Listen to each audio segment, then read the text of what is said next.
Magsisimula ng ibenta sa May 13 ang 20 pesos per kilo na bigas sa mga Kadiwa Store dito sa Metro Manila. Si Gab Villegas ng PTV sa Balitang Pambansa Live. Gab! Ala na nagkahanda na ang mga Kadiwa Centers sa Metro Manila para sa pagsisimula ng pagbebenta ng 20 pesos kada kilo na NFA rice. Ito ay matapos iurong ng Department of Agriculture sa May 13 ang petsa ng pagsisimula ng pagbebenta ng 20 pesos per kilo na NFA rice. Ito ay bilang tugon sa naging rekomendasyon ng Commission on Elections na ipatigil muna para hindi mabahira ng politika. Dahil dito ay posibleng matagdagan pa ang bilang ng mga Kadiwa sites sa Metro Manila na lalahok sa bentahan ng bigas. Mga solo parent, senior citizen, persons with disability at mga benepisyaryo ng 4Ps ang prioridad na mapagbentahan nitong 20 pesos kada kilo na bigas.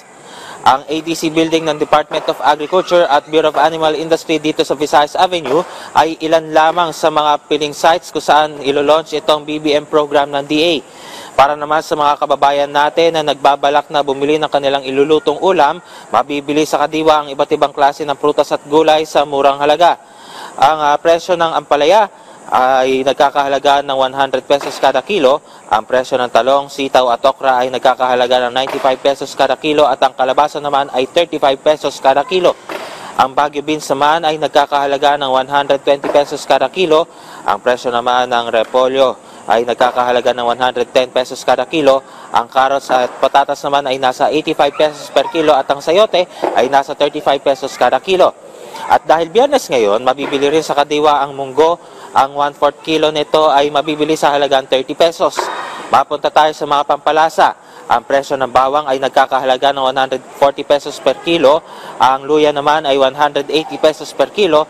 Ang sibuyas ay 95 pesos per kilo at ang siling labuyo naman ay 150 pesos ang isang kilo.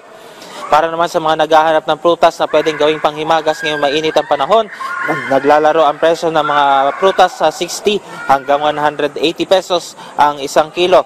Alan sa ngayon ay mabibili pa rin sa Kadiwa Center itong NFA rice sa halagang 29 pesos kada kilo. At maliban sa mga prutas at gulay ay mabibili rin dito sa Kadiwa ang mga locally made products, pati na rin itong mga kakanin. At syempre, hindi mawawala ang karne at isda. At yan muna ang update. Balik sa iyo, Alan. Maraming salamat, Gab Villegas ng PTV.